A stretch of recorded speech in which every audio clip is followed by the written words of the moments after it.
லியானோ DiCaprio. இவர் நடிச்ச படம் இப்ப ரீசெண்டா ரிலீஸ் ஆல ரொம்ப நாள் ஆச்சுல்ல. இப்ப 2025ல ஒன் பேட்டில் ஆஃப்டர் அனதர், ஒரு யுத்தத்துக்கு பிறகு மற்றொரு யுத்தம் அப்படின்னு 2025ல வந்த ஒரு ஹாலிவுட் படத்துல ஹீரோவா நடிச்சிருக்கார். என்ன எதுன்னு ஒரு எட்டு போய் பார்த்து வந்துருமா? வாங்க ஸ்டோரிக்குள்ள போலாம். இந்த படத்தோட ஸ்டார்டிங் சீன்ல ஒரு லேடி தொப்பிய போட்டு தான் முகச்ச மரத்துக்கிட்டே அப்படியே நடந்து போய்கிட்டு இருக்கா. போற இடத்துல பாருங்க ஒரு பெரிய வேலி போட்டு அந்த வேலிக்குள்ள நிறைய கருப்பு அமெரிக்கர்கள் இல்ல மித்த நாடுகள்ல இருந்து அமெரிக்காவுக்கு தஞ்சம் புகுஞ்சவங்க அகதிகளா வருவாங்கல்ல, அந்த அகதிகளை அடைச்சு வச்சிருக்கிறத காட்டுறாங்க. அதையெல்லாம் பார்த்துட்டே தான் போய்கிட்டு இருக்கா. அடுத்து நம்ம ஹீரோ அவர் என்னத்தையோ போட்டு தள்ளிக்கிட்டே இருக்கிற பாருங்க. அதுக்குள்ள நிறைய வெடிமருந்து நிறைய ஆயுதங்கள் இருக்கிறது. இவங்கள மாதிரி இன்னும் நிறைய பேர் அங்க ஒண்ணு சேர்றாங்க. இவங்கெல்லாம் யாருன்னா பிரெஞ்ச் 75 அப்படின்னு தன்னைத்தானே கூப்பிடக்கூடிய புரட்சி இயக்கத்தை சேர்ந்தவங்க. நாடு எல்லாருக்குமான நாடு, ஏற்றத்தாழ்வு பார்க்க கூடாது, அகதிகளா வர்றவங்க கூட பொழப்பு தேடிதான் வாழ்வை தேடிதான் தன் நாட்டுல வாழ முடியாம இங்க தேடி வரவங்க. அவங்கள கைதிகள் மாதிரி இப்படி பிடிச்சு வைக்கிறதுல இவர்களுக்கு சுத்தமாக உடன்பாடே இல்ல. அவங்கள ரிலீஸ் பண்றதுக்கு இப்ப திட்டம் போட்டுக்கிட்டு இருக்காங்க. நம்ம ஹீரோ இருக்காரு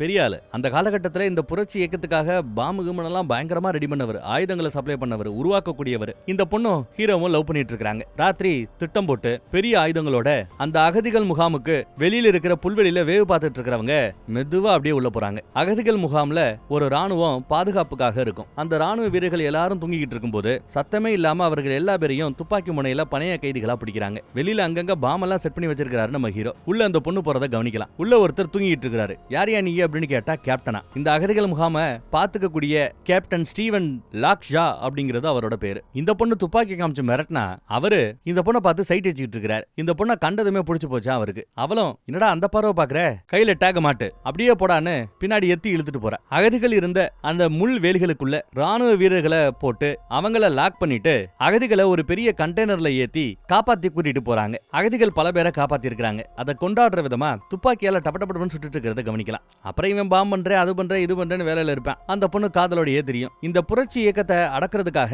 அந்த காலகட்டத்தில் கவர்மெண்ட்டும் ராணுவமும் எவ்வளவோ முயற்சி பண்ணுச்சு. ஏதாவது ஒரு டீமை போட்டா அங்கே இவங்க பாம போட்டுருவாங்க. பெரிய பெரிய பாம நம்ம பய எப்படி அழகா ரெடி பண்ணி எங்களை தொட நினைச்சா ஒட்டுமொத்த சிட்டியையும் நாங்க என்ன பாடுபடுத்துவோம் பாருங்கிறாப்ல பாம கொண்டு வந்து எங்க வைக்கிறாங்கன்னு பாருங்க. அந்த சிட்டிக்குள்ள போக வேண்டிய ஒரு பெரிய மின்சார டவர் அதையே வெடிக்க செய்றாங்க. அது வெடிச்சு செதறதுல ஒட்டுமொத்த அந்த சிட்டியுமே இருள்ல மூழ்குது. மின்சாரம் இல்லாம கஷ்டப்படுது. அப்புறம் அங்கங்க போலீஸ பிடிக்கிறது, அவங்கள டேக் போட்டு நிப்பாட்டுறது, அவங்கள சிறப்பிடிச்சு வச்சுட்டு இவங்க ஓடிடுறது. இதுவரைக்கும் யாரையும் இவங்க கொலை பண்ணது இல்ல. இந்த கேப்டனுக்கு அந்த பொண்ணை ரொம்ப பிடிச்சு போக அவளுக்கே தெரியாம அவளை ஃபாலோ பண்ண ஆரம்பிக்கிறார். நினைச்சிருந்தா அவளை அரெஸ்ட் பண்ணலாம் பிடிக்கலாம், ஆனா விட்டு பிடிக்கிறதுக்காக காத்துக்கிட்டு இருக்கிறார். அங்க இந்த பொண்ணு கூட நம்ம ஹீரோ தெரியறத பார்த்துட்டு அவங்களுக்குள்ள ஏதோ காதல் இருக்குமோ அப்படின்னு நினைக்கிறார். அப்புறம் பாருங்க இவங்க ஜோடியா ஏதோ ஒரு பில்டிங்குள்ள போறாங்க. வேற ஒரு பொண்ணு அந்த பக்கத்துல அதே பில்டிங்க்கு வர. ஒருத்தி ஒரு பாத்ரூம் பக்கம் போய் ஏசி வெண்டிலேஷன் பக்கம் ஏதோ ஓபன் பண்ணி ஏதோ எடுத்துட்டு இருக்கா. ஒரு பாம செட் பண்ணி உள்ள வைக்க போறா. அதே மாதிரி இந்த பக்கத்துல இந்த பொண்ணும் பாம செட் பண்றா. ஏசி வெண்டிலேட்டருக்குள்ள வச்சு கரெக்டா மூடும்போது யாரோ கதவை திறக்கறாங்க. யாருன்னு பார்த்தா நம்ம கேப்டன். கையங்களவுமா மாட்டினா பயப்படுவா. ஆனா உன்னை நான் மாட்டிட வரல, எனக்கு உன்னை ரொம்ப பிடிக்கும் அப்படின்னு பேசினதும் இவ கொஞ்சம் கான்பிடண்டா அந்த ஆளை கவனிக்கிறா. நம்ம கேப்டன் தாங்கிறது அவளுக்கு தெரிஞ்சு போச்சு. நான் சொல்ற டேட்ல சொல்ற இடத்துக்கு சொல்ற நேரத்துக்கு வரணும். அப்படி வர்ற பட்சத்துல இதை நான் யாருக்கும் போட்டு கொடுக்க மாட்டேங்கிறார். சரின்னு அந்த அம்மாவும் சரின்னு சொல்லிட்டு இங்க வெளியில வந்துருச்சு. நம்ம ஹீரோ ரொம்ப சந்தோஷமா ஓடியாரார். சூப்பரா எல்லாம் செட் பண்ணிட்டோம் தப்பிச்சிட்டோம் அப்படின்னு. ஆனா கூடவே வந்துட்டு இருக்கிற இந்த பொண்ணு ஒரு மாதிரியா வரா. ஏன்னா அவன் சொன்ன டேட்ல அவன் சொன்ன நேரத்துக்கு சொன்ன இடத்துக்கு இவ போகணுமேன்னு அதே இடத்துக்கு போயும் சேர்ந்தாச்சு. அங்க திருடம் போலீஸ் விளையாட்டு விளையாண்டுட்டு இருக்காரு. அடுத்த கொஞ்ச நாள்களை பார்த்தா அவ பிரெக்னண்டா இருக்கிறா. ஆனா இந்த பிரெக்னன்சிக்கு காரணம் நம்ம ஹீரோவா இல்ல அந்த கேப்டனா அப்படிங்கிறது தெரியாது. இப்படி ஒரு நாள் இவளுக்கு ஒரு நடந்திருக்குதுங்கிறது கூட நம்ம பயலுக்கு தெரியுமா இல்லையான்னு தெரியல. ஆனா அந்த பொண்ணு சுதந்திர பறவையா சந்தோஷமா இருக்கிறா. புள்ளத்தாச்சி புள்ளுங்கிறாப்ல இல்ல கர்ப்பிணி பொண்ணுங்கிறாப்ல எல்லாம் அவ இல்ல. அவாட்டுக்க இன்னும் அதே மாதிரி பழைய மாதிரியே இருக்கிறா. நிற மாச கர்ப்பிணி பொண்ணு மாதிரியே நடந்துக்கல. அந்த பொண்ணோட அம்மா கூட அவெல்லாம் எப்படா உனக்கு செட் ஆவா, நீ ஒரு இடத்துல நிலையா நிக்கணும்னு நினைக்கிறவன், அவளோ எங்கேயாவது ஓடணும்னு நினைக்கிறவ, ரெண்டு பேருக்கு செட் ஆகாது, நீங்க இப்படி புள்ளைய பெத்துட்டு இருக்கீங்களே அப்படின்னு வருத்தப்படுறாங்க. எதிர்பார்த்தாப்லயே எங்க குழந்தையும் பிறந்துருச்சு, பெண் குழந்தை. குழந்தைக்காக அவர் வீட்லயே இருந்து பழகிறார். ஆனா அவளுக்கு இது சுத்தமா பிடிக்கல. நான் என்ன பால் கறக்கிற மெஷினா கறந்து கொடுத்துக்கிட்டே இருக்கணுமா, என்ன மாதிரிலாம் இந்த மாதிரி ஒரே இடத்துல இருக்க முடியாதுன்னு பிரச்சனை வர ஆரம்பிக்குது. புரட்சி இயக்கத்தை சேர்ந்தவனா புரட்சியை ஒரு காலமும் கைவிட மாட்டேன்னு பால் கொடுக்க வேண்டிய அந்த நேரத்துல கூட புரட்சி பண்ண போறேன்னு கிளம்பிட்டான். குழந்தைய பாத்துக்கிறது இவன் தான். அப்புறம் சூப்பர் மார்க்கெட் ஏரியா பக்கம் போய் குழந்தைக்கு வேண்டிய ஐட்டங்கள் எல்லாம் வாங்கிட்டு இந்த பக்கத்துல வரும்போது நம்ம கேப்டன் கவனிக்கிறார். இவனை என்னப்பா பெண் குழந்தை வச்சிருக்கிற போல, கருப்புன பொண்ணா, அந்த குழந்தையோட பேர் என்னப்பா அப்படின்னு கேட்டு தெரிஞ்சுக்கிறாரு கேப்டன். உனக்கு கருப்பு அமெரிக்கர்கள்லாம் பிடிக்குமா, எனக்கும் பிடிக்கும் அப்படிங்கிறார். சொல்லிட்டு அப்படியே கிளம்பிடுறாருங்க. இவனுக்கு கொஞ்சம் பயம், எங்க பிடிச்சிருவாரோ அப்படின்ட்டு. ஏன்னா அன்னைக்கு அகதிகள் முகாம்ல இவர் பார்த்திருப்பார் நம்ம ஹீரோ. சரி ஏதோ யதார்த்தமா வந்து பேசிட்டு போறாப்லன்னு நினைக்கிறார். பயம் கண்ணுல நல்லா தெரியும். அதே சமயம் இந்த பக்கம் பார்த்தா ஒரு பேங்கை கொள்ளையடிக்கிறதுக்காக புரட்சி இயக்கம் வந்து நிக்குது. இந்த பேங்க் இனவெறி பிடித்தவர்களோட பேங்க். அங்க ஒரு செக்யூரிட்டியை கால்ல சுட்டு நகராதன்னு எத்தனையோ தடவை சொன்னாலும் அந்த பையன் கேட்காம திரும்ப திரும்ப நகண்டு வருவான். அவரும் இவ்வளவு மாதிரி ஒரு கருப்பு அமெரிக்கர் தான். அதனாலேயே பாவம் பார்த்துட்டு வேண்டாம் துப்பாக்கி எடுக்காத நகராதன்னு சொன்னாலும் கேட்காம துப்பாக்கி எடுக்க போவாரு, சுட்டுருவாங்க. அப்புறம் ஓடுகளுதேன்னு எல்லாம் தெரிச்சு ஓடுறாங்க. வண்டியா கிளம்புறாங்க. பின்னாடியே போலீஸும் விரட்டிட்டு வரும் போல தெரியுது.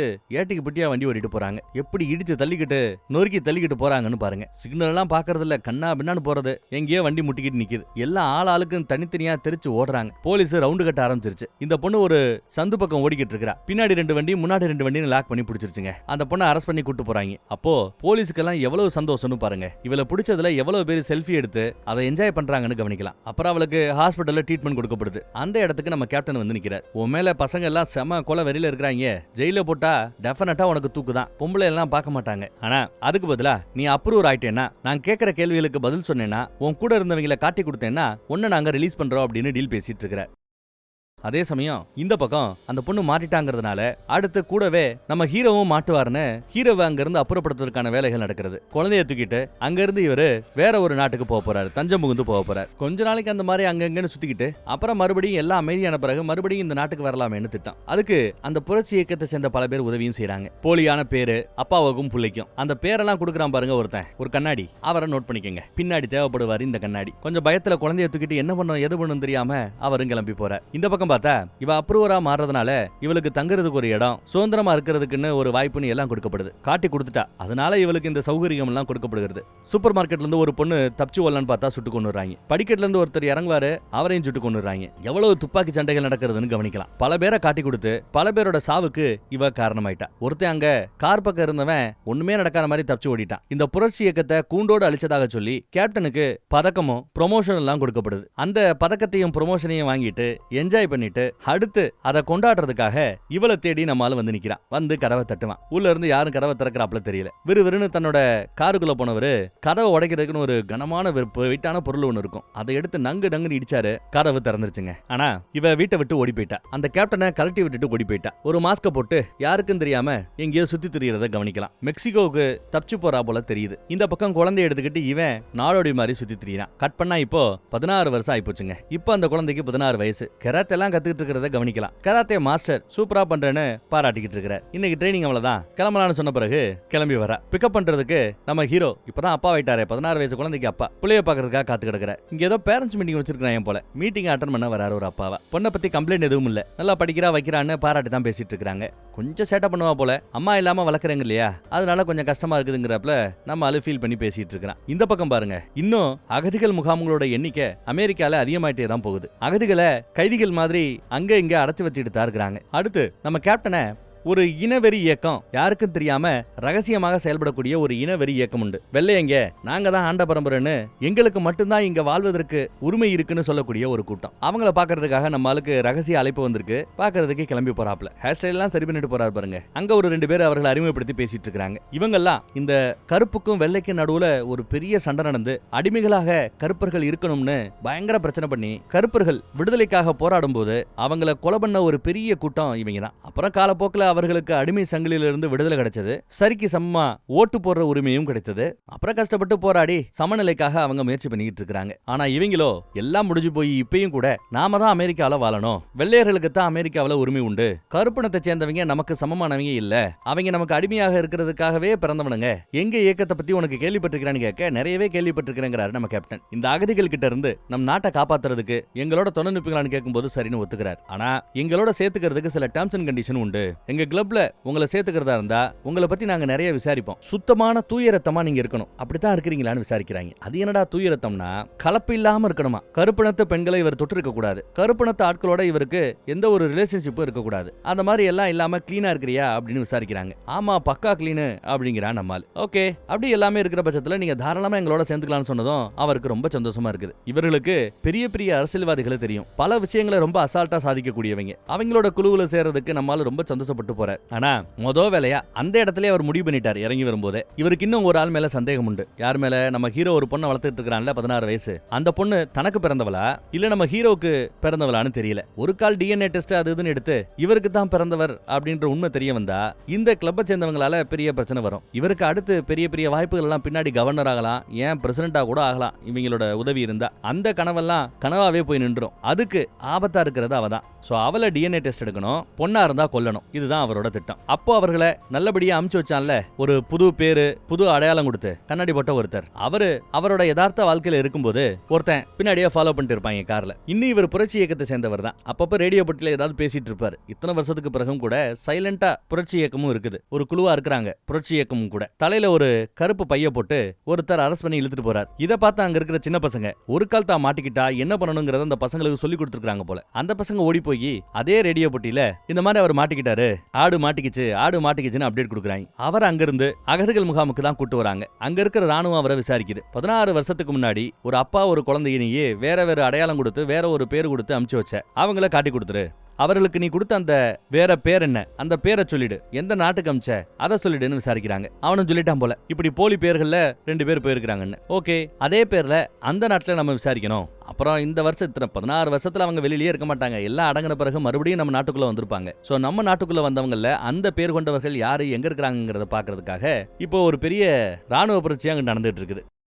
ஆனா அது எதுவுமே தெரியாம இந்த பக்கத்துல அப்பாவும் பிள்ளையும் ஜம்முன்னு ஜாலியா இருக்கிறாங்க. பொண்ணு நல்லா ஜாலியா நாய்க்குட்டி கூட விளையாண்டுட்டு இருக்கா. அப்பா வாய்ப்பு கிடைக்கும் போதெல்லாம் சரக்கடிக்கிறது போதையில திரியுதுன்னே இருப்பார். வானத்துல ஒரு ஹெலிகாப்டர் வட்டமிட்டு கொண்டு இருக்கிறது. இவர்களை பிடிக்கிறதுக்கு தான் அது வருதுங்கிறது ஹெலிகாப்டர் பார்த்துட்டு இருக்கிற நம்ம பிள்ளைகளுக்கு தெரியல. ஆனா ஓப்பனா இன்ன காரணத்துக்காகத்தான் நாம அவங்களை தேடுறோங்கிறதெல்லாம் நம்ம கேப்டன் சொல்லல. அவங்க புரட்சி இயக்கத்தை சேர்ந்தவங்க. இப்போ போதைப் பொருட்களை மெக்சிகோல இருந்து கடத்திட்டு இருக்கிறதுக்காக மெக்சிகோ நாட்டுல இருந்து இந்த நாட்டுக்குள்ள வேற பேர்ல உள்ள வந்தவங்க.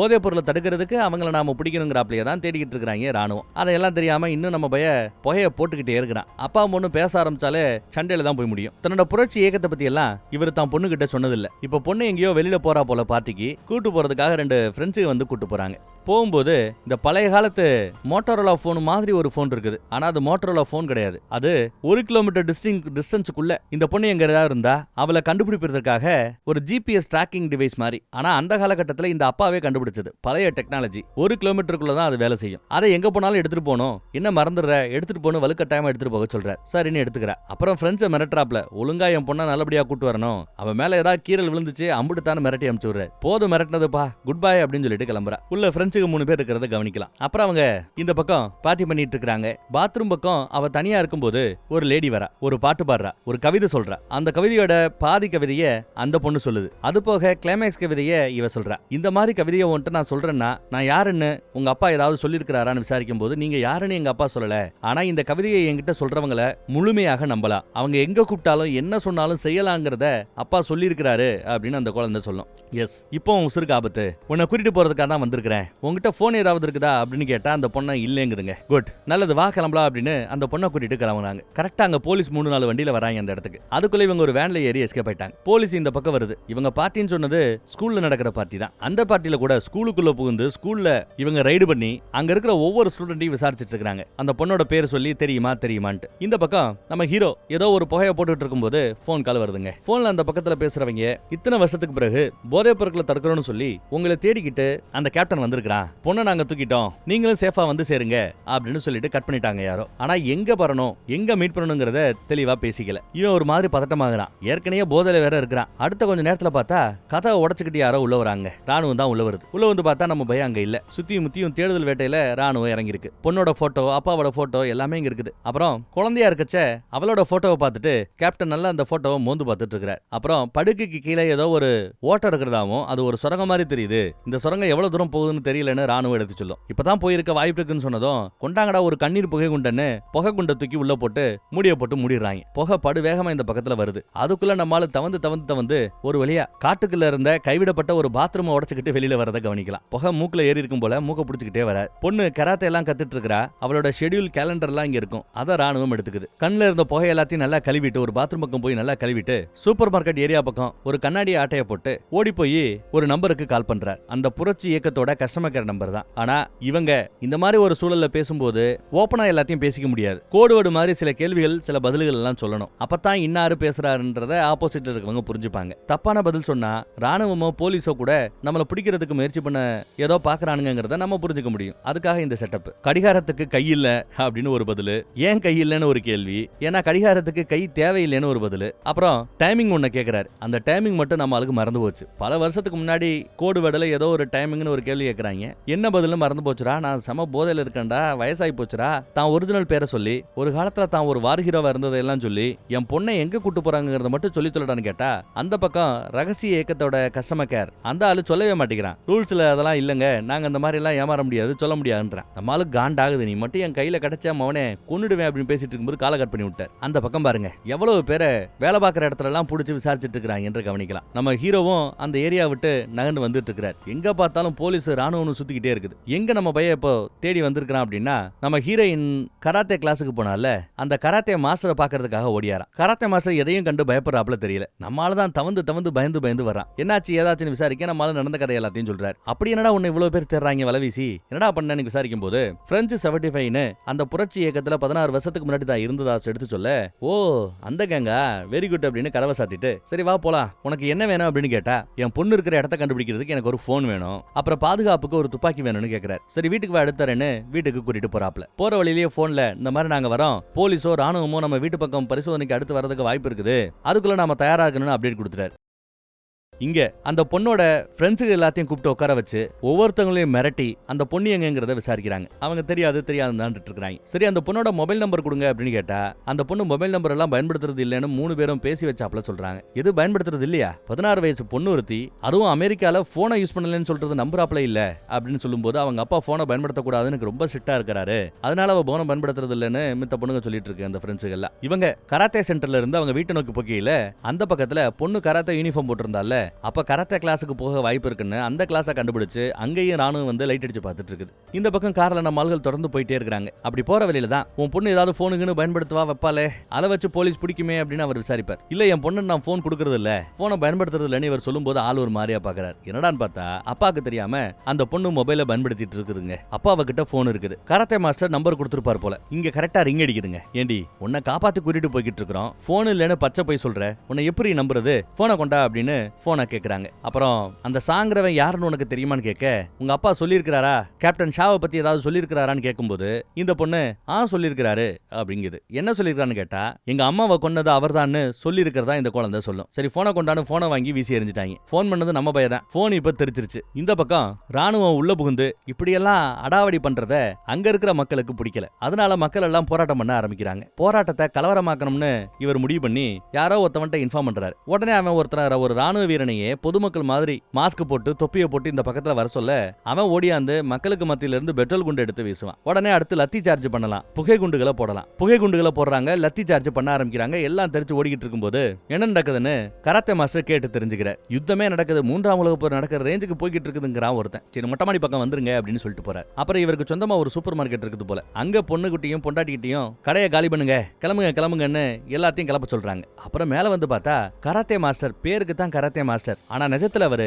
மித்த நாடுகள்ல இருந்து அகதிகளா இங்க தஞ்சம் புகர வருவாங்கல்ல, அவர்களுக்கு அடைக்கலம் கொடுக்கிறவர், அவர்களை நல்லபடியா இங்க ஒரு வேலையில அமர்த்தி அவர்கள் வாழ்க்கையை செட்டில் பண்ணி கொடுக்கிறவர். 100கணக்கான அகதிகள் இங்க இருக்கிறாங்க, யாரும் பயப்பட வேண்டாம், போலீஸ் இங்க வரப்போகுது, ராணுவம் இங்க வரப்போகுது, ஆனா அதுக்குள்ள உங்களை நல்லபடியா நாங்க செட்டில் பண்ணுவோம்னு எடுத்து சொல்றாரு. அங்கேயும் ஒரு போன் வேலை செய்யல போல. இங்க இருந்து வாடான்னு தன்னோட ரூமுக்கு கூட்டிட்டு போய் போனை கொடுக்கிறார். இவர் ஒரு குடும்பம், ரொம்ப பெரிய குடும்பம் போல. இல்ல இவரோட வீடு மாதிரியே தெரியலங்க, ஏதோ ஒரு அபார்ட்மெண்ட்டுக்குள்ள புகுறாரு. இந்த இவ்வளவு பெரிய பில்டிங்ல எந்த அபார்ட்மெண்ட்டுக்குள்ள வேணாலும் இவர் போலாம், யார வேணாலும் எங்க போனாலும் வைங்கலாம் சொல்ல முடியும். ஏன்னா அவ்வளவு பேருக்கு நல்லது பண்ணிருக்காரு. அப்படி ஒரு அபார்ட்மெண்ட்டுக்குள்ள உட்காந்து ஒரு போன் எடுத்து மறுபடியும் கஸ்டமருக்கு தான் கால் பண்றாப்ல. கால் பண்ணா அவன் மறுபடியும் அந்த கேள்வியை தான் கேட்கறான், கரெக்டான பதில் சொல்லுங்கன்னு. இவருக்கு அழுகே வருது. டேய் படுத்தாரா, உன் மேனேஜர் இருந்தா கூட நான் மேனேஜர்ட்ட பேசுறேன்டா அப்படின்னு சத்தம் போடுறாரு. இந்த பக்கம் துப்பாக்கி ஒண்ணு கட்டிலுக்கு அடியில கிடக்கும் அந்த அபார்ட்மெண்ட்ல. அதை எடுத்து வைக்கிறாரு இந்த கராத்தே மாஸ்டர். இவன் கெஞ்சி கதறி மேனேஜருக்கு போனை கொடுறான்னு மேனேஜர்ட்டு போன் அப்படியே கொடுக்க வச்சிட்டாங்க. மேனேஜர் அங்கிட்டு பேசிட்டு இருக்கிறார், புரட்சி இயக்கத்தை சேர்ந்தவர். பேசுற வாய்ஸ் வச்சே இவர் தாங்கிறத கண்டுபிடிச்சிட்டாப்ல. இருந்தாலும் அவங்களுக்குள்ள ஒரு கோடு வேடு உண்டு. அவருக்கு எந்த மாதிரியான பெண்களை பிடிக்கும்னு அவர் கேள்வி கேட்பார். வெள்ளை இனத்து பெண்கள்னா உனக்கு பிடிக்கும்னு இவன் சொல்லுவான்.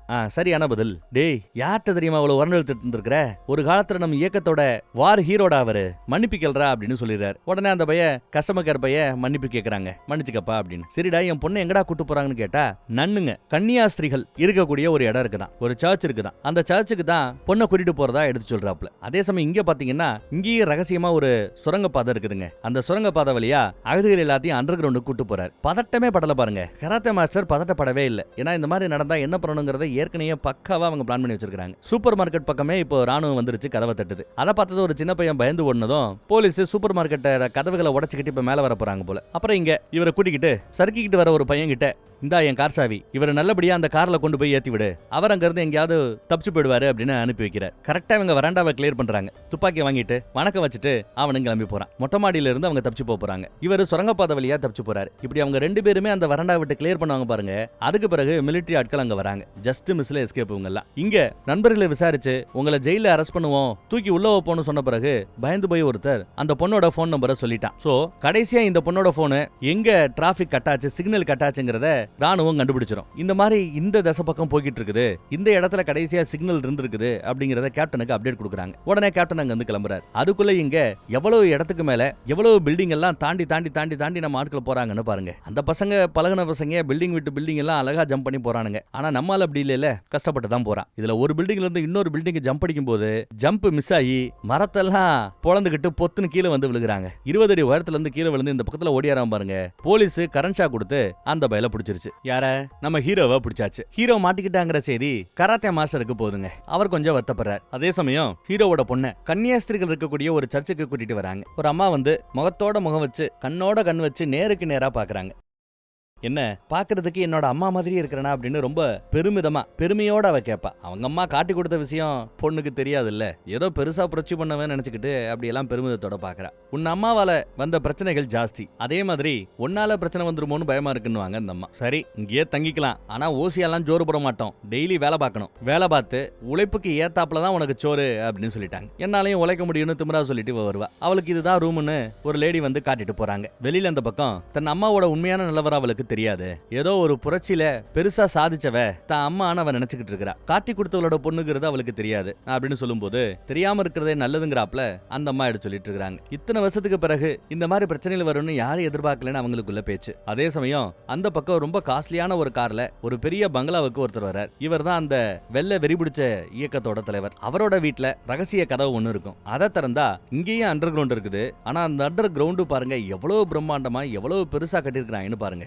ஏகப்பட்ட ரூம் இருக்கும். அதுல ஒண்ணுல கதவை தட்டுறார். அந்த கதவை தட்டுறது கூட கொஞ்சம் பாட்டுல தாளம் போடுறாப்புல தான் தட்டுறார். அப்பதான் தான் வந்திருக்கிறேன்னு அர்த்தம் போல. உள்ள வந்து பார்த்தா முக்கியமான ஆட்கள் எல்லாம் ஒரு 5 பேர் உட்கார்ந்துருக்காங்க. ஒரு பெரியவர் உட்கார்ந்துருக்கிறார். முன்னாள் தலைவரா இருந்திருப்பாரோ என்னவோ. இவங்களுக்கு ஒரு அட்வைசரா இருக்கிறார் அவர். என்னங்க இவ்வளவு அர்ஜென்ட்டா ஒரு மீட்டிங் போட்டுருக்கீங்க, என்ன விஷயம் அப்படின்னு கேட்க, இல்ல புதுசா ஒரு பயலை நாம சேர்க்கலாம் நினைச்சோம்ல அந்த கேப்டன், அவனால வந்த பஞ்சாயத்துக்கெல்லான்னு அரசல் புரசலா ஒரு செய்தி இருக்குது. அந்த பயலுக்கு ஒரு கருப்பின பெண்ணோட தொடர்பு இருந்து அவர்களுக்கு ஒரு கருப்பின பெண் ஒருத்தி இருக்கிறதாவும், அந்த குழந்தைக்கு 16 வயசுன்னு, அந்த குழந்தைய தேடிக்கிட்டு இவன் இப்போ ஒரு சிட்டியவே துவம்சம் பண்ணிக்கிட்டு இருக்கானோ, ஒரு ஸ்கூலவே ரைடு பண்ணிக்கிட்டு இருக்கானோ, ஒரு ஏரியாக்குள்ள புகுந்து அட்டகாசம் பண்ணிக்கிட்டு இருக்கிறதாவும் எல்லாத்தையும் எடுத்து சொல்றாங்க. இவங்களுக்கு ஆள் இருக்கும்ல, இதெல்லாம் கண்டுபிடிச்சு சொல்றாங்க. ஐய என்ன அவன் நல்ல பையன் கரெக்டா இருப்பான்னு சொல்லி தானே நம்ம இயக்கத்துக்குள்ள சேர்க்கலான்னு பார்த்தோம். கடைசியில இப்பேற்பட்டவனா, இப்பேற்பட்ட அழுக்கா அப்படின்னு யோசிக்கிறாங்க. சரி இப்ப கடைசியா என்ன பண்ணலாம்னு கேட்கும்போது அவன் இருக்கக்கூடாது, முடிச்சு விட்டுலான்னு அந்த குழு இப்போ முயற்சி பண்ணுதுங்க, முடிவெடுத்திருக்காங்க. இந்த பக்கம் நம்ம பொண்ணுக்கு எக்ஸ்பிரசிங் எல்லாம் பண்ணிக்கிட்டு இருக்கிற அரசல் புரசலா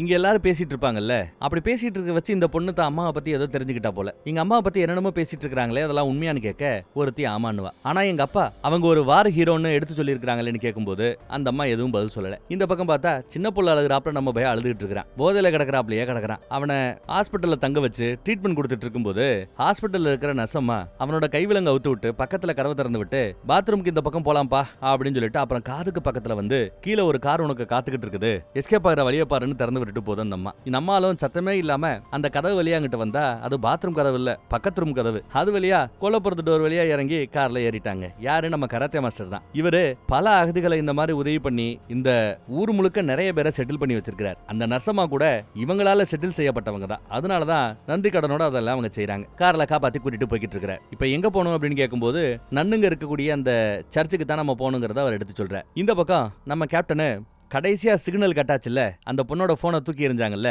அந்த இடத்துக்கு வந்து இந்த ஏரியா பக்கம் ஏதாவது கார் போச்சான்னு விசாரிக்கிறாப்ல. ஆமா கார் போச்சு, கருப்புன பெண்கள் சில பேர் போனதை பார்த்ததா ஒருத்தவன் சொல்லுவான். ஆமா இந்த ரோடு எண்டுல என்ன இருக்கு அப்படின்னு கேட்டா கன்னியாஸ்திரிகள் இருக்கக்கூடிய ஒரு சர்ச் இருக்கு அப்படின்னு வாப்ல. அவங்க என்ன பண்ணுவாங்கன்னு கேட்கும்போது கஞ்சா தயாரிப்பாங்களாம். எது கஞ்சாவா? ஆமா அப்படிங்கிறாரு அவரு. சும்மா ஒரு கவர் தான் போல. நிஜத்துல அவங்க கஞ்சா விவசாயம் பண்ணி இவங்களோட புரட்சி இயக்கத்துக்கு தேவையான அந்த பினான்சியல் ஒர்க் அவங்க பாத்துப்பாங்க போல தெரியுதுங்க. ராணுவம் உள்ள வந்துருச்சு. உள்ள வந்து எல்லாரையும் பிடிச்சு மொத்த பேரையும் கட்டி போட்டு வச்சிருக்காங்க. இவள அங்க இருந்த சர்ச்சோட மையப்பகுதியில ஹாலுக்கு கூட்டிட்டு வந்துட்டு உள்ள நிப்பாட்டுறான் ஒருத்தன். கையில டேக் போடப்பட்டிருக்கிறது. நீ வெளியில போலான்னு சொல்லி கூட வந்து ராணுவ வீரரை அனுப்பிச்சு வச்சிட்டார். நேருக்கு நேரா பாக்குறாப்ல. இவ தான் பொண்ணா இருப்பாளா இல்லவான்னு அவருக்கு ஒன்னும் டவுட்டா இருக்குதுங்க. இவர்கிட்ட ஒரு பொட்டி இருக்குது. அந்த பொட்டியை திறந்து அவ வாய்க்குள்ள ஒரு பஞ்சை நல்லா விட்டு எச்சி எடுத்துக்கிறார். அப்புறம் இவரோட எச்சியையும் வேற ஒரு பஞ்சில எடுத்துக்கிறார். ரெண்டையும் அந்த மிஷின்ல போட்டு நல்லா மிக்ஸி அடிக்கிறாப்ல அடிக்கிறார். அப்புறம் சில கெமிக்கலை திறக்கிறார். இதெல்லாம் என்னன்னா டிஎன்ஏ பரிசோதனைக்கான டெஸ்ட். இவங்க ரெண்டு பேரும் ரத்த பந்தமா இல்லையாங்கிறத இந்த டெஸ்ட் சொல்லிடுமா. அப்படி இந்த டெஸ்ட் ரிசல்ட்ல நீயும் நானும் ரத்த பந்தம்னு வந்துச்சுன்னா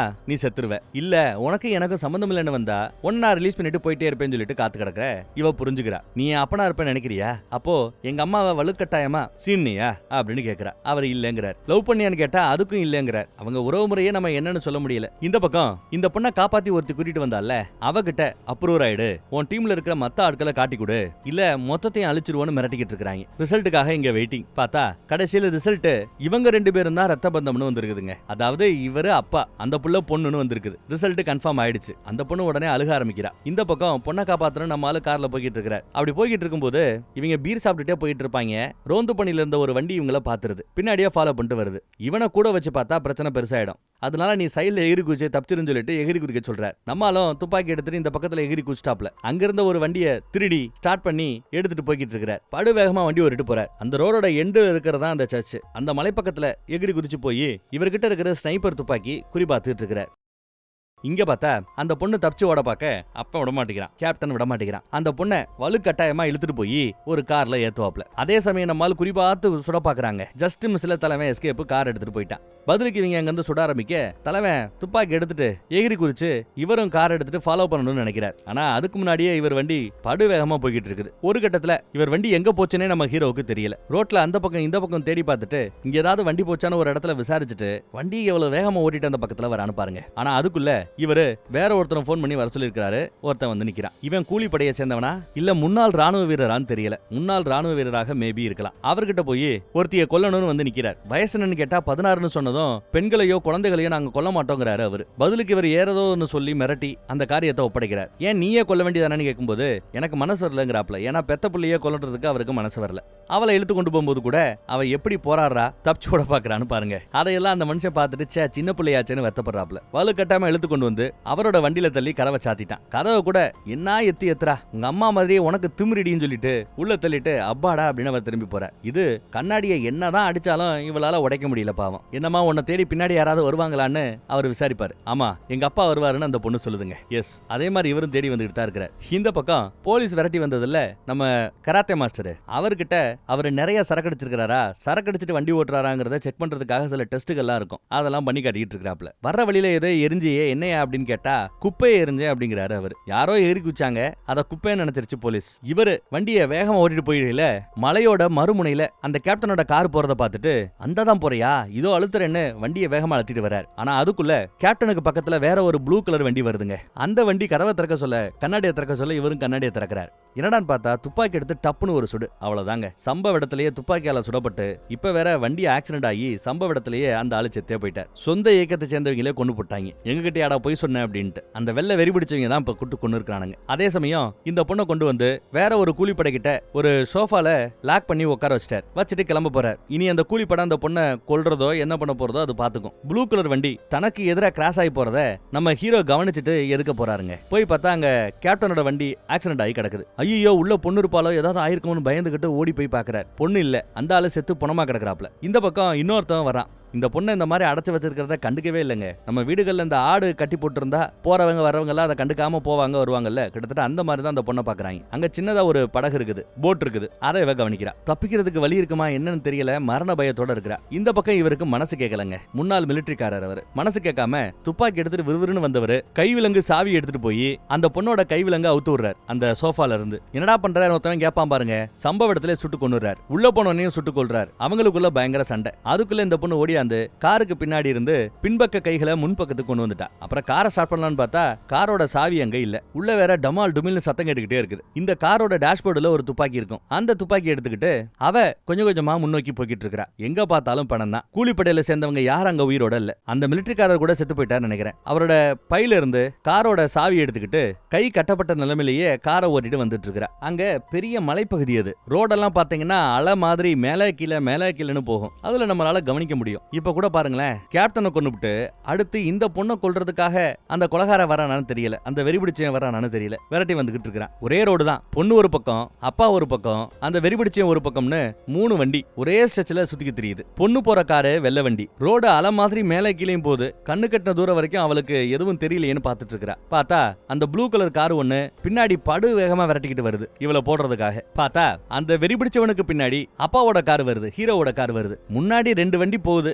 ஒரு வண்டியை இன்னொரு வண்டி விரட்டிக்கிட்டு இருக்குங்கிறது மட்டும்தான் இந்த அப்பாவுக்கு தெரியும். முதல் வண்டியில பொண்ணு போறதா, பின்னாடி வண்டியில போறவன் பொண்ணை கொலை பண்ண போறானா, இது எதுவுமே அவருக்கு தெரியாது. ஆனா சம்பந்தமே இல்லாம ஆள் நடமாட்டமே இல்லாத இந்த ரோட்டு பக்கம் 2 வண்டி போறதுனால அவரும் சந்தேகப்பட்டு விரட்டிக்கிட்டு இருக்கிறார். ரோடு பாருங்க, அப்படியே இந்த வாட்டர் ஃபால்ல சறுக்கிக்கிட்டு வருவோம் பாத்தீங்களா, வாட்டர் ஸ்போர்ட்ஸ்ல எல்லாம் பார்த்திருப்பீங்க, அந்த மாதிரி இருக்கு இங்க ரோடு எல்லாம். எக்கி எக்கி பார்த்துட்டு வண்டி ஓட்டிட்டு வந்துட்டு இருக்காரு அப்பா. அடுத்து மலை மாதிரி ரோடு அப்படியே மேல ஏறும். பொண்ணு மலை மேல ஏறிக்கிட்டு இருக்கா. என்ன நினைச்சான்னு தெரியல, மலை மேல ஏறின பிறகு டப்புன்னு வண்டியை போட்டுட்டு ஒரு உடஞ்ச சுவத்துக்கு கீழே போய் ஒளிஞ்சுக்கிறா துப்பாக்கியோட. அதுவும் ஏன்னா பின்னாடி விரட்டி வந்துட்டு இருக்கிறது சாதாரண ஆளா இருந்தா கடந்து போயிடணும், கொலை பண்ண வரவனா இருந்தா வண்டியை நிப்பாட்டிட்டு நம்மள தேடுவான். அது மட்டும் இல்லங்க, அது நல்ல உயரமான பகுதி. இவன் என்ன பண்ணிருக்கான்னா, அந்த ஆளு வர்ற அந்த டிராக்குக்கு மேலேயே காரை நல்லா நிப்பாட்டி வச்சிருக்கா, ஹேண்ட் பிரேக் போட்டு. பயபுள்ள அந்த மேட்டு மேல ஏறும்போது எதுக்க வண்டி இருக்கிறத கவனிக்கல, நங்குன்னு ஒரு இடி, செம சேதாரம், செம அடி வாங்கினவன் வெளியில வந்து விழுகிறான். இவன் அந்த கவிதையை சொல்லி பாக்குறா. ஏன்னா இவளை காப்பாத்த வந்தவங்களா இருந்தா பாதி கவிதையை இவன் சொல்லணும். ஆனா அந்த மாதிரி சொல்லலங்க, அவனுக்கு என்னன்னு புரியல, ஒன்னும்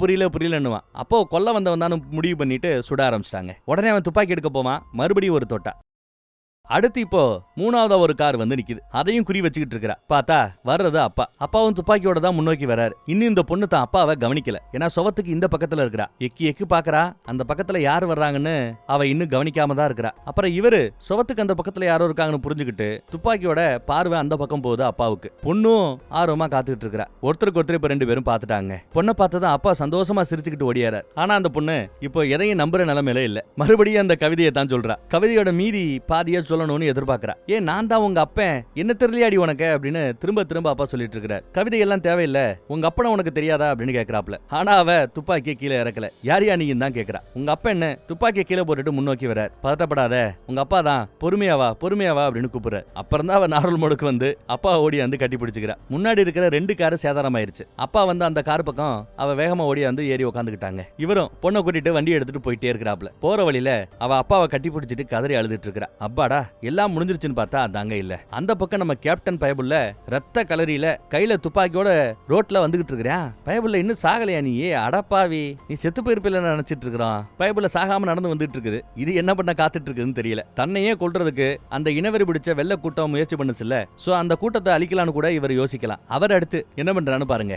ஜம்முன்னு கோட்டு சுட்டெல்லாம் போட்டு அந்த வெறி இயக்கத்துக்கிட்ட போய் உட்காந்துருக்கிற, ஒண்ணுமே நடக்காத மாதிரி. அவங்க எப்பா இந்த மாதிரி ஒரு பொண்ணு கூட உனக்கு ஏதோ ரிலேஷன்ஷிப் இருந்ததாமே அப்படின்னு விசாரிக்கிறாங்க. இப்பதான் நம்ம கேப்டனோட முகத்தையே நமக்கு காட்டுறாங்க. பலத்த அடி வாங்கி ஒரு கண்ணு போய், ஒரு பக்க கண்ணம் போய், ஒரு பக்க வாய் போய், முகம் எவ்வளவு கோரமாயிருக்குன்னு பாருங்க. இவர் பேசுறத வச்சு பார்க்கையில தன்னை கொல்ல வந்தவன் எதிரின்னு நினைச்சிட்டு இருக்கிறார். இதே இயக்கத்தை சேர்ந்தவங்க தான் நம்மள கொல்ல வந்தாங்கிறது இவருக்கு தெரியாது போல. இன்னும் என்ன சேர்த்துக்கங்கிற ரேஞ்சுக்கு தான் பேசிட்டு இருக்கிறார். அந்த ரிலேஷன்ஷிப் பத்தி நீ சொல்லவே இல்லையான்னு கேட்கும்போது, இல்லப்பா ஒரே ஒரு நாள் தெரியாதனமா அவளை கூப்பிட்டேன், அன்னைக்கு வேற நான் செம போதையில இருந்தேன், அவ அதை அட்வான்டேஜா பயன்படுத்தி என்ன அவ சீரழிச்சிட்டா அப்படிங்கிறாப்ல. இவர் ரேப் பண்ணலையாமா, இவர் அந்த பொண்ணு ரேப் பண்ணிடுச்சான். எதுக்குப்பா இந்த மாதிரி ரிவர்ஸ்ல பண்ணணும் வைக்கணும் அப்படின்னு அவங்க கேட்கும்போது, இவனோட உடல் வலிமைக்காகவும் இவரோட பிரெயின் பவர் மூளை வலிமைக்காகவும் என்ன மாதிரி ஒரு வலிமையான ஆள் தனக்கு பிள்ளையா பிறக்கணும்னு அந்த பொண்ணு தான் என்ன சீரழிச்சிட்டுதா இவரு எடுத்து சொல்றார். இது என்னையா புது கதையா இருக்குது, இதை அந்த பயலுக நம்பணுமே, நம்புறாங்களா இல்லையான்னு தெரியல. அடுத்து பார்த்தா பலகட்ட பேச்சுவார்த்தைக்கு பிறகு ஒருத்தர் வந்து நம்ம கிளப்ல உங்களை நாங்க சேர்த்துக்கிறோம், வாழ்த்துக்கள் அப்படிங்கிறார். இவர் ரொம்ப சந்தோஷமா ஆஹா அப்படின்னு சந்தோஷமா கை குலுக்கிட்டு இருக்கிறாப்ல. வாங்க உங்களுக்கு நான் சுத்தி காட்டுறேன்னு கூட்டு போறாங்க. உங்களோட ஆபீஸ் எதுங்கிறத தான் நாங்க உங்களுக்கு காட்ட போறோம். ரொம்ப ஆர்வமா தான் ஆபீஸ பாக்குறதுக்காக அவர் வந்துட்டு இருக்கிறாப்ல. பார்த்தா சிட்டியை பார்த்தாப்ல பிரம்மாண்டமான ஒரு வியூவோட இவருக்கு ஒரு ஆபீஸ். வியூ எப்படி சூப்பரா இருக்கான்னு கேட்க சூப்பரா இருக்குங்கிறாரு அவரு. வியூவை நல்லா என்ஜாய் பண்ணிட்டு இருக்கும்போது, ஐயோ நான் சாவியை மறந்துட்டேனே, ஒரு நிமிஷம் நான் போய் சாவி எடுத்துட்டு வந்துடுறேன்னு ஆபீஸ் கதவை சாத்திட்டு அவர் அங்கிட்டு கிளம்பிட்டாப்ல. எம்டியா இருக்கிற அந்த ஆபீஸ இங்கதான் நம்ம உட்கார போறோம். ஃபைனலா இந்த வெறிபிடிச்ச இயக்கத்துல நம்ம ஜாயின் பண்ணிட்டோம்னு ரொம்ப சந்தோஷமா சேர்ல உட்காந்து அதை அனுபவிச்சுட்டு இருக்கிறார். அதுவும் கால் மேல கால் போட்டு எப்படி உட்கார்ந்து இருக்கிறாரு பாருங்க. அதே சமயம் மேல இவர் உட்கார்ந்து இருக்கிற அந்த ஆபீஸ்ல ஏசி வெண்டிலேட்டர் வழியா எதையோ ஒன்ன உள்ள இறக்கிட்டாங்க போல, விஷவாயுவை இறக்கிட்டாங்க. ஸ்மாஷ் அவர் அப்படியே கால் மேல கால் போட்டாப்லயே உள்ள உட்கார்ந்தவரு சம்பவ இடத்திலே செத்து பணமாயிட்டார். அந்த பணத்தை அப்புறப்படுத்துறதுக்கு 2 பேர் வராங்க, மாஸ்க் எல்லாம் போட்டுக்கிட்டு. இந்த பக்கம் அப்பா பொண்ணா உட்கார வச்சுக்கிட்டு, உங்ககிட்ட பல விஷயங்களை நான் மறைச்சிருக்கேன், எல்லாம் உன் நல்லதுக்காகத்தான், உன்னை காப்பாறதுக்காகத்தான் அப்படின்னு எடுத்து சொல்லிட்டு இருக்கிறாப்ல. இங்க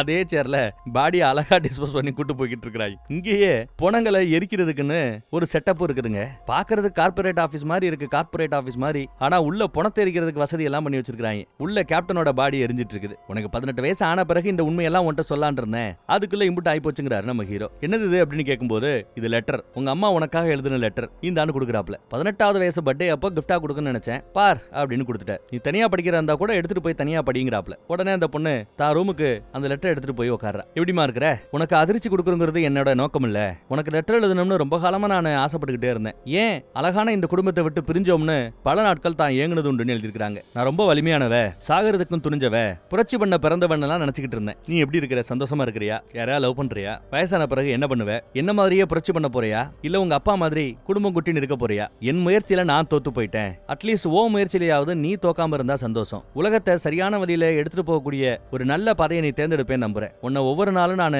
நினைச்சுக்கிட்டே இருந்தேன், ஒரு நாள் வாய்ப்பு இருந்தா நீ என்ன கண்டுபிடிக்கலாம். இப்படிக்கு உன் அம்மா அப்படின்னு எழுதிருக்காங்க போல. படிச்சு பார்த்ததும் அவளுக்கு ரொம்ப சென்டிமெண்ட் ஆயிடுச்சு, அழுக வருது. நானா ஓடியாந்து அப்பாவை தான் கட்டி பிடிச்சிக்கிறா. இவ்வளவு நாளா பொண்ணுக்கு போன் கொடுக்காம இருந்தாப்ல இல்ல, இவரும் போன் யூஸ் பண்ணல, ஸ்மார்ட் போன் எல்லாம். ஆளுக்கு ஒரு போனை வாங்கியிருக்காங்க. அந்த போனை எப்படி யூஸ் பண்ணணும்னு தெரியாம பொண்ணு கிட்ட விசாரிச்சுட்டு இருக்கிறான். இப்போ பொண்ணு அந்த புரட்சி படையில சேர்ந்துட்டா போல. இங்க இருக்கிற ரேடியோ போட்டியில ஒரு இன்ஃபர்மேஷன் வருதுங்க, இங்க இருந்து ஒரு 3 கிலோமீட்டர் தூரத்துல மீட்டிங்கா வாங்க அப்படின்னு. உடனே இவ கிளம்புறா. ஏன் நான் கூட வரட்டுமான்னு கேட்க, வேணாம்பா நான் பாத்துக்கிறேன்ப்பா அப்படின்னு சொல்லிட்டு இவ குட் பை சொல்லிட்டு கிளம்புறா. அப்பா அம்மா மாதிரி இவளும் புரட்சி இயக்கத்துல சேர்ந்துட்டா. அடுத்த போராட்டம் தொடரும்னு சொல்லி படத்தை இந்த இடத்துல முடிச்சிட்டாங்க. வேற ஒரு நல்ல படத்துல மறுபடியும் சந்திப்போம். நம்ம வாட்ஸ்அப் குரூப்போட லிங்க் கீழே இருக்குது. இப்போ நான் பேசும்போது கூட என் ஸ்கிரீன்ல வரும். விருப்பறவங்க கிளிக் பண்ணி ஜாயின் பண்ணிக்கங்க. அடிக்கடி அப்டேட்ஸும் கொடுக்கறதுக்கு முயற்சி பண்றேன். தேங்க்யூ.